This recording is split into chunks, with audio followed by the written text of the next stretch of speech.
period. To take 90 minutes is in itself prima facie evidence that there's corruption.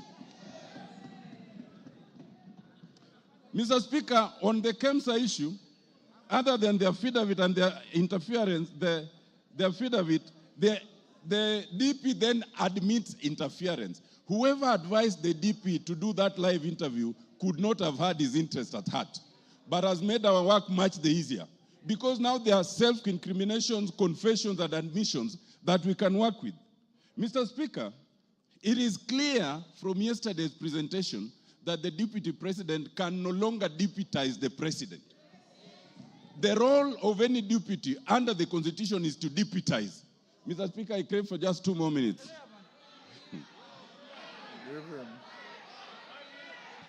So that, Mr. Speaker, even the fact,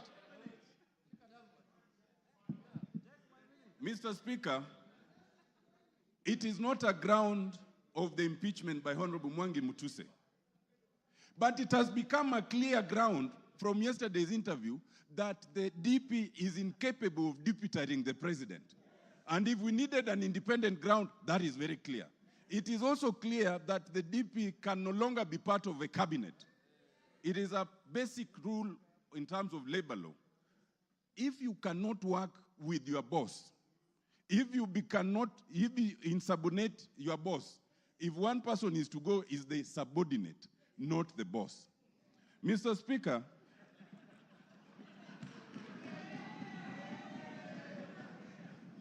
Mr. Speaker, I want to just close by addressing one issue, and it bears address. Some Kenyans, hello, Mr. Speaker, it is important to address this issue. Some Kenyans want us to divert attention from the impeachment that is before us. There's only one impeachment motion before us, and it's in respect of the deputy president. Now, some people have said, Kufa Makanga, Kufa Dereva. Now, let me explain to you. First of all, when you say Kufa Dereva, Kufa Makanga, you must remember that in that bus there are passengers. And those passengers can die if you are reckless. In this case, those passengers are Kenyans. We as parliament must navigate that issue so carefully that the passengers called Kenyans remain safe.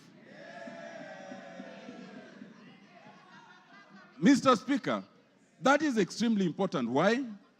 We are in a very unique position where we have a president and a deputy president, but we do not have an IBC. If anything happens right now, as we are going to, if we impeach the deputy president as we want to, as we need to, the position can be filled even without an IBC. But if there is no president and there is no deputy president, only the speaker can act for 60 days. Within those 60 days, there must be an election. We cannot currently have an election because we have no IBC. To have IBC commissioners, you need a president to nominate the board that will select them. Once the board is nominated and they propose a name, then the name must be forwarded again to us, and it's only the president who can nominate them. In other words, if you say Kufa Dereva, Kufa Makanga, you want absolute turmoil for all the Kenyans to die in that accident. That would be a very reckless act.